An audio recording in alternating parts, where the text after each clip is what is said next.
Hola, ¿qué tal? Aquí el doctor Alberto San Agustín, el canal de Psicología en Vídeo para hablar del trastorno por ansiedad social o fobia social. ¿Esto qué es? Pues normalmente en las situaciones sociales, cuando en un nuevo trabajo con personas desconocidas, podemos tener algo de ansiedad o esto que llaman timidez, pero bueno, algo de ansiedad que nos sirve para actuar con más claridad, estar más alerta y rendir más. Pero normalmente conforme estamos en un trabajo nuevo y te relacionas con los compañeros, pues normalmente esta ansiedad va disminuyendo y bien, la situación se normaliza. El problema con la ansiedad social o la fobia social es que esta persona tiene la ansiedad mucho más elevada y además dura más en el tiempo. Entonces esto puede llegar a perturbarle y alterarle el funcionamiento normal en su vida, tanto en su vida social como en su vida laboral.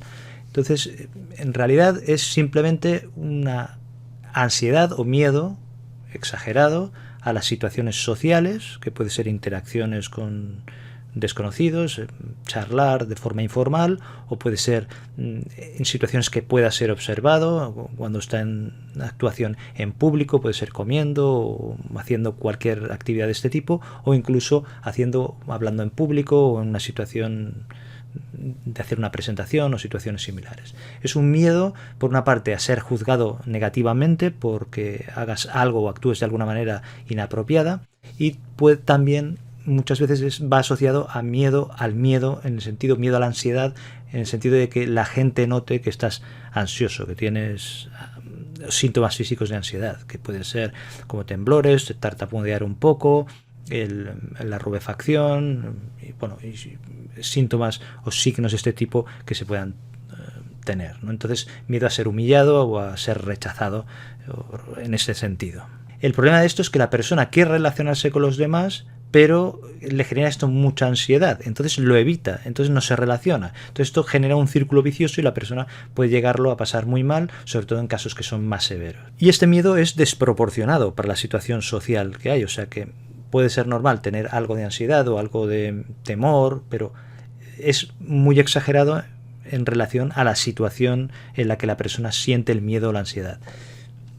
Y muchas veces el paciente o la persona que sufre la fobia social se da cuenta, ¿no? Es egodistónico, es el término, en el sentido de que se da cuenta de que el miedo es desproporcionado y que no tendría que ser así, pero no consigue ajustarse o asimilar o adaptarse a la situación.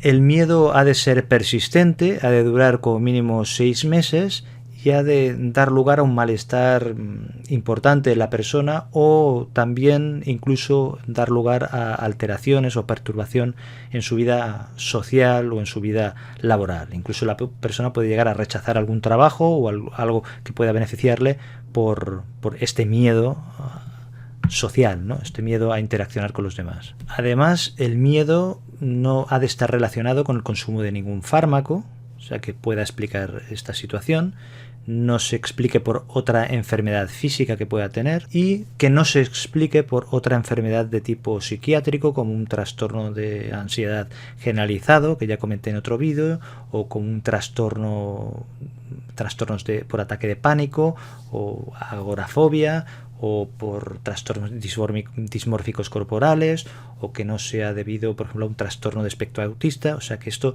se descarte a la hora de hacer lo que llamamos el diagnóstico diferencial.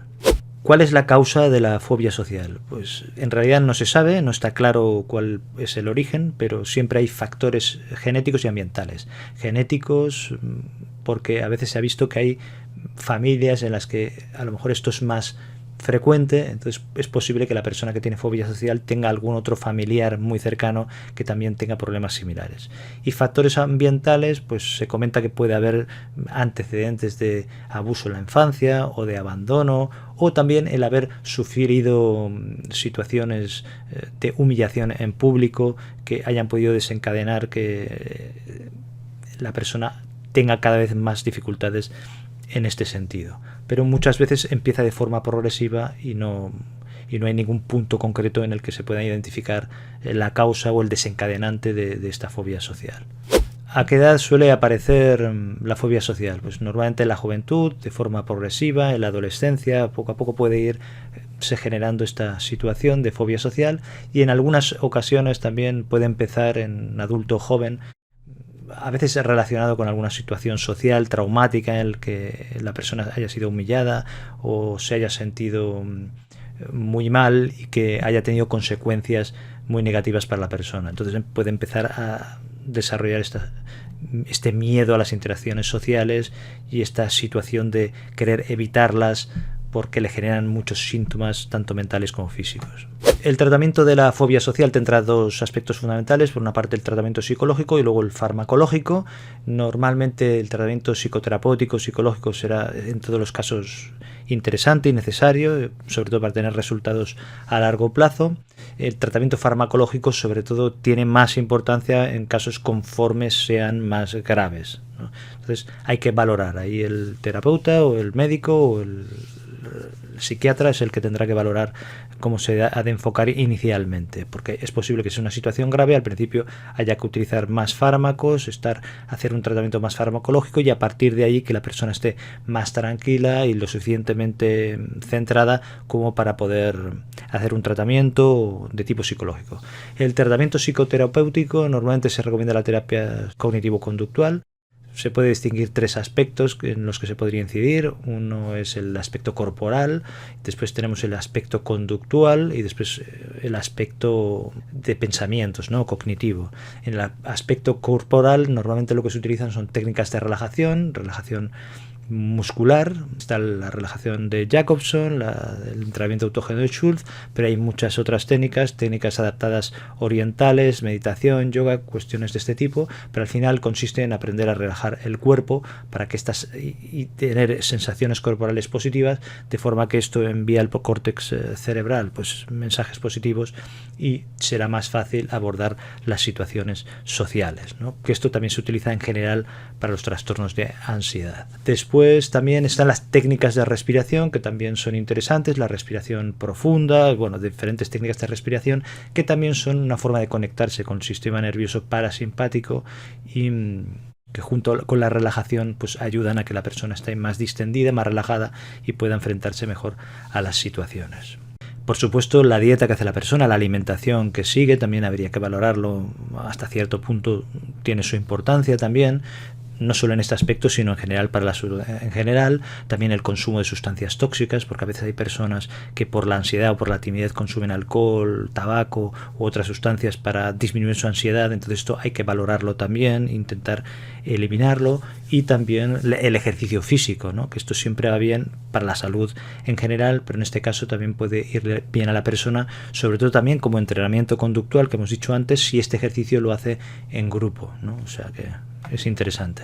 En cuanto al aspecto conductual, es exponerse a la situación o a situaciones sociales de forma progresiva, a las situaciones temidas, para irse adaptando y ajustando de forma que cada vez sea más fácil actuar en este tipo de situaciones. Aquí puede ser útil también las intervenciones estas que he comentado de relajación o de respiración para ayudar a estar con más distensión, o también pueden ser útiles las técnicas que comentaré después, que consisten en manejar los pensamientos y la forma en que te relacionas con ellos. Pero bueno, la cuestión es que de forma progresiva, poco a poco, enfrentando a estas situaciones sociales, que será incómodo, pero poco a poco te encontrarás mejor. Normalmente nos encontramos incómodos cuando nos enfrentamos a situaciones que suponen un desafío, pues entonces hay que asumir que eso también es normal y que haya algo de incomodidad. Entonces se puede hacer. También se puede hacer de forma muy brusca, o sea, directamente exponerse a situaciones que generan mucha ansiedad hasta que ésta disminuya bruscamente. O sea, hay diferentes opciones y esto el psicoterapeuta será el que tendrá que valorar la situación y ver qué es lo mejor para el paciente o para la persona que tiene la fobia social.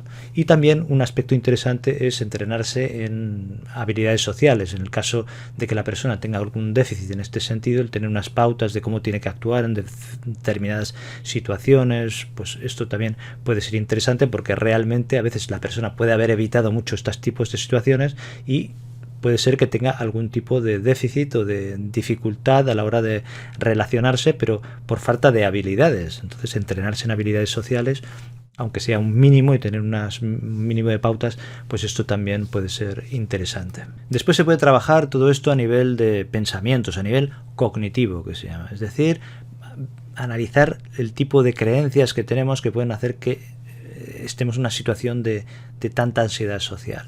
Por ejemplo, suelen ser, creencias de que tengo que hacer las cosas bien, las tengo que hacer siempre bien, o que los demás tienen que siempre tratarme bien, y esto exigirlo, aunque sea mentalmente de una forma dogmática, tajante, de forma exigente. Entonces esto nos dará problemas, porque la realidad no es así. Sería preferible que hiciéramos las cosas bien, sería preferible o muy deseable que lo hagamos bien, o que los demás nos traten bien, o que los demás nos acepten, pero el que sea muy deseable o preferible no quiere decir que esto tenga que ser así. ¿Por qué? Porque somos falibles, tanto nosotros como los demás. Entonces los demás pueden ser falibles en el sentido de que pueden juzgarlos mal de forma equivocada, en el sentido fallar, porque hacen una interpretación errónea de lo que hemos dicho, lo que hemos hecho, cómo hemos actuado. O sea que por una parte puede ser que fallen en ese sentido, o puede ser que simplemente no les gustemos, como al que no le gusta la vainilla le gusta más el chocolate, o viceversa, que es una cuestión de gustos. O puede ser que ese día tengan un mal día, o puede ser que ese día pues estén pensando en otra cosa y tengan otros problemas propios, y que realmente no sea nada personal. Es imposible en realidad también que nos rechace todo el mundo en todo momento. O sea que esto también hay que metérselo en la cabeza, porque incluso las personas que son muy malas y que son famosas por ello, por cometer crímenes, a veces tienen incluso clubs de fans. O sea que no tiene sentido el tener este miedo a que todos te rechacen, que a veces hay personas que llegan a esta situación de exageración. O sea que hay que aprender a lidiar o a manejar el rechazo de los demás, ya no solo a nivel mental, que puede ser imaginario o una mala interpretación, sino a nivel real de que pueda ser que nos rechacen. O sea que esto hay que aceptarlo, y al final darse cuenta de que lo peligroso es el que nos peguen una paliza o que nos agredan, pero el que nos rechacen no nos va a romper ningún hueso ni nos va a hacer una lesión física. Entonces, si esto lo razonamos, lo interiorizamos, pues esto al final formará parte de nosotros y estaremos más tranquilos. Esto a veces la persona que tiene fobia social lo entiende, que a lo mejor entiende que tiene una situación de miedo, una ansiedad exagerada, ¿no? Esto se llama egodistónico, en el sentido de que se da cuenta que es inadecuado y que es exagerado. Pero el problema es que hay que razonarlo y llegar a interiorizarlo de forma que la persona lo asuma de forma visceral, y entonces irá encontrando realmente mejor. Otra estrategia que se puede seguir es simplemente darse cuenta de que todo esto que nos perturba son simplemente pensamientos y solo pensamientos, en el sentido de que puedes dejar, si te aprendes a distanciar de ellos, puedes dejar que vengan y vayan como si fueran las nubes en el cielo, ¿no? Simplemente sin engancharse a ellos, ¿no? Esto a veces es la base de la meditación o de la meditación informal, o esto que llaman mindfulness, ¿no? Que al final es simplemente aprender a distanciarse de los propios pensamientos. Que a veces, si razonas, como hemos comentado antes, puedes llegar también a esta fase de que ni siquiera te haces mucho caso a ti mismo, que son como si tu mente te hiciera fuegos artificiales y que, bueno, dejas que estén ahí y ya está, que vengan y se vayan. O como si fueran juegos de magia de tu mente. Es como si estuvieras viendo una película que te da mucho miedo, pero de repente te das cuenta de que estás viendo una película, miras alrededor, ves que estás en tu habitación, seguro, que no pasa nada, y que, bueno, esto simplemente es algo que pasa ahí en una cajita y que no es real, es una proyección, como una especie de ilusión en la que te has metido y sientes emociones, miedo, cuando no responden a nada real, ¿no? Entonces, bueno, se puede utilizar este tipo de abordajes, tanto el que he comentado de los pensamientos y razonar este tipo de pensamientos, o a veces simplemente el distanciarse de los propios pensamientos. O sea que esto ya dependerá de la persona o de su momento, que pueda irle mejor una cosa u otra, también de cómo sea su personalidad, o atacar de todas las formas, con todas las estrategias. El tratamiento farmacológico para la fobia social tiene importancia, sobre todo conforme son peores los síntomas, tanto de ansiedad social como incluso los síntomas físicos. Los que se suelen utilizar son antidepresivos, concretamente están los inhibidores selectivos de la recaptación de la serotonina, que los que más se han usado son la paroxetina, la sertralina y el escitalopram. Después también se utilizan los inhibidores de la recaptación de la noradrenalina y serotonina, que estos, además de aumentar la proporción de serotonina en el espacio entre las neuronas, el espacio sináptico, pues también aumenta el nivel de noradrenalina y de dopamina, y la que más se utiliza es la venlafaxina. Esto ya el médico o el psiquiatra es el que tendrá que valorar qué es lo más apropiado. Después también se pueden utilizar en general las benzodiazepinas, sobre todo cuando hay muchos síntomas de ansiedad, para calmar, relajar a la persona, porque tienen su efecto ansiolítico y también relajante muscular, que ya hice un vídeo hablando de benzodiazepinas. Y después también en personas que tienen síntomas muy físicos o incluso tienen mucha ansiedad social como consecuencia de los síntomas físicos, como por ejemplo palpitaciones, temblores, sudoración, rubefacción facial, pues además se pueden utilizar los betabloqueantes o el propanolol, o a veces se utilizan solo para las situaciones de actuación en que la persona se puede sentir más ansiosa. Como digo, esto lo tendrá que valorar el médico para ver que no haya una contraindicación.